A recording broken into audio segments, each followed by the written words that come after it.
ये जो ईश्वर होता है, भगवान होता है, इसका अस्तित्व केवल रुपया है। इसका अस्तित्व केवल रुपया है। मंदिर, मस्जिद, चर्च में ये जो रुपया चढ़ा जाता है, जनता के द्वारा, लोगों के द्वारा जो रुपया चढ़ाया जाता है, अगर उसको बैन कर दिया जाए कि पैसा मत चढ़ाइए, चढ़ावा मत दीजिए, पैसों का दान मत दीजिए, तो इस देश के जो 33 करोड़ देवी देवता माने जाते हैं, वो पूरी तरह से उन देवी देवताओं की प्रजाति लुप्त हो जाएगी।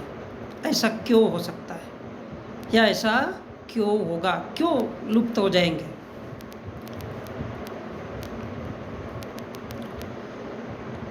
क्योंकि पैसों की वजह से उनका अस्तित्व होता है। किसी ने देखा है आज तक के इतिहास में कि कभी भगवान ने किसी को प्रवचन दिया है?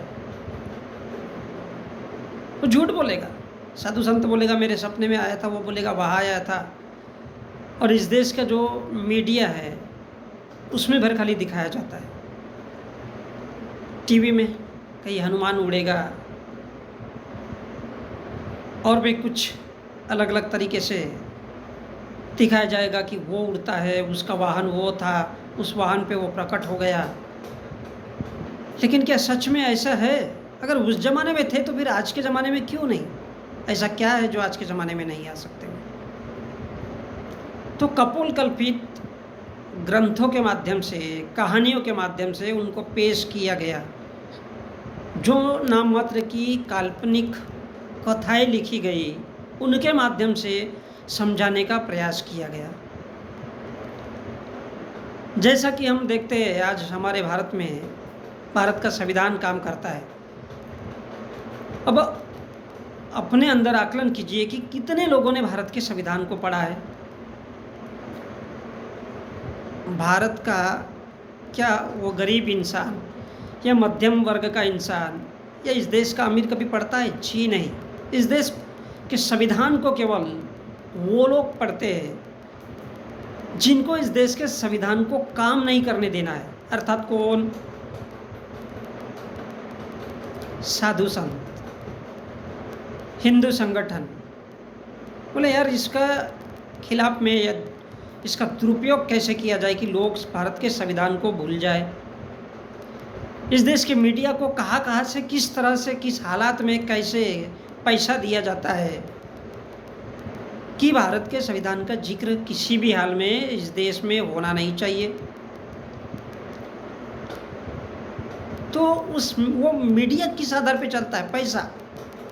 अगर उसको पैसा देना बंद कर दो तो वो मीडिया या जो न्यूज़ चैनल है, वो जो सारे चैनल है, वो सारे के सारे बंद हो जाएंगे। भाई जनता देखेगी नहीं, उनको पैसा नहीं मिलेगा तो वो सब बंद हो जाएंगे। और बंद हो जाएंगे तो वो बंद करके रख देंगे अपनी दुकान। चाहे कितना भी बड़ा टेलीविज़न का चैनल हो या फिर इस देश के तमाम वो बड़े बड़े चैनल जिन्हें न्यूज़ चैनल कहते हैं, वो सारे के सारे बंद हो जाएंगे। अब वो चलना चाहिए, इसके लिए दो मुस्लिम धर्मगुरु को ला लिया जाता है पैसा दे करके। फ्री में कोई नहीं आता है, उनको पैसा दे करके ला लिया जाता है कि चलो भाई तुमको पैसा दिया जाएगा। और इस देश के साधु संतों को भी सामने खड़ा किया जाता है। वो आपस में उलझने करते, इस देश के लोगों को सिर्फ तमाशा दिखाया जाता है। तो ठीक इसी प्रकार भारत का चाहे मंदिर हो या फिर वो मस्जिद हो या फिर चर्च हो, उसमें वहाँ पर बैठे हुए लोग सिर्फ पैसा लूटने के लिए वहाँ पर बैठे रहते हैं।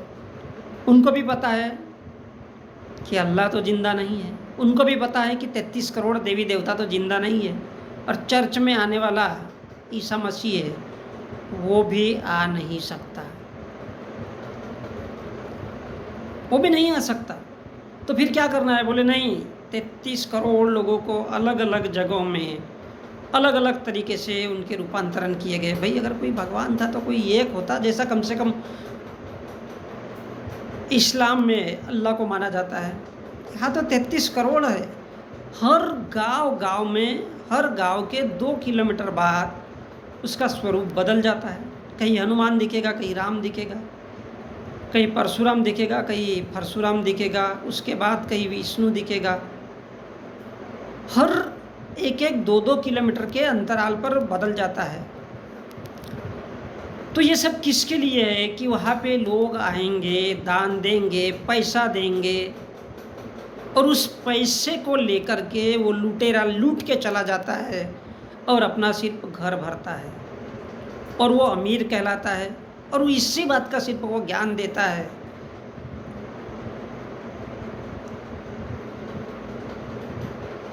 ये क्या है? एक व्यवसाय है डराने के लिए इस देश के लोगों को। इस देश के लोगों को सिर्फ डराने के लिए कि अगर भगवान की पूजा नहीं करोगे तो कल तुमको मोक्ष नहीं मिलेगा, कल तुमको स्वर्ग नहीं मिलेगा, कल तुमको नरक नहीं मिलेगा, यमराज आएगा, वो तुम्हें बहुत गंदे तरीके से अगले जन्म में प्रवेश नहीं करने देगा। ये जो डर दिखाया जाता है इस देश में, इस डर के पीछे और कुछ भी नहीं है, सिर्फ ये डर दिखा करके लोगों के जेब से पैसा निकालना है। वो कैसे? कि जब हम तांत्रिक के पास जाते हैं तो वो कहता है भूत प्रेत लग गया तुमको, वहाँ का पेड़ था इसलिए एक नींबू लेकर के आओ, एक नारियल लेकर के आओ। वो नींबू का काटेगा, फिर कहेगा नहीं नहीं नहीं, उल्टा तरीके से नींबू, ऐसा नींबू नहीं काटा जाता। तो ये जो तांत्रिक है, वो तांत्रिक क्या करता है, उस इंसान को डरा देता है भूत के नाम से। अब उसको डरना है तो फिर बोलता है इस सामान का इंतजाम करके रखना, बैठा दिया तुम्हारे 1000-5000 रुपये। और उसके बाद वो जान जाता है कि ये इंसान डर गया, तो सामान अलग से और वो दान दक्षिणा अलग से, वो तो माला माल हो गया ना। तो इसी प्रकार से इस देश में चाहे तांत्रिक हो या पुजारी हो, तांत्रिक भूत प्रेत का खेल दिखाता है और पुजारी पंडित भगवान का, ईश्वर का खेल दिखाता है, और वो सिर्फ इसलिए करता है ताकि उसका जेब गर्म हो सके। चढ़ावा बंद कर दो, तांत्रिक को बंद कर दो, डॉक्टर के पास जाओ। भाई डॉक्टर भी कोई चीज़ है, तुम्हारे शरीर की बीमारी कभी भी कोई तांत्रिक या कोई पंडित ठीक नहीं कर सकता, लेकिन हमको जाना उसी के पास में है। हम इसलिए जाते हैं क्योंकि हमारे दिमाग में भूसा भरा हुआ है, हमारा दिमाग पूरी तरह से बंद है, और हमारे पास आंखें होने के बावजूद भी अगर हम नहीं देख सकते हैं तो ये हमारे कौन से ज़माने के मनुष्य होने का प्रमाण है। और इसलिए यदि ईश्वर का अस्तित्व चेक करना है तो मंदिरों में दान के रूप में देना बंद कर दो, फूल चढ़ा दो, घर को वापस आओ, फिर देखो वो भगवान कितने दिन तक जिंदा रहता है। और वहाँ पे भगवान है इसका ज्ञान देने वाला, कितना दिन तक आपको ज्ञान देता है, इस बात का प्रमाण आपको आपकी आंखों के सामने मिल जाएगा। और इस प्रकार यदि लोग मंदिरों में जाना बंद कर दे या तांत्रिक के पास जाना बंद कर दे तो इनका जो बाजार गरमाता है, अगर ये बंद हो गया तो भगवानों की और तांत्रिकों की प्रजाति ही समाज से लुप्त हो जाएगी।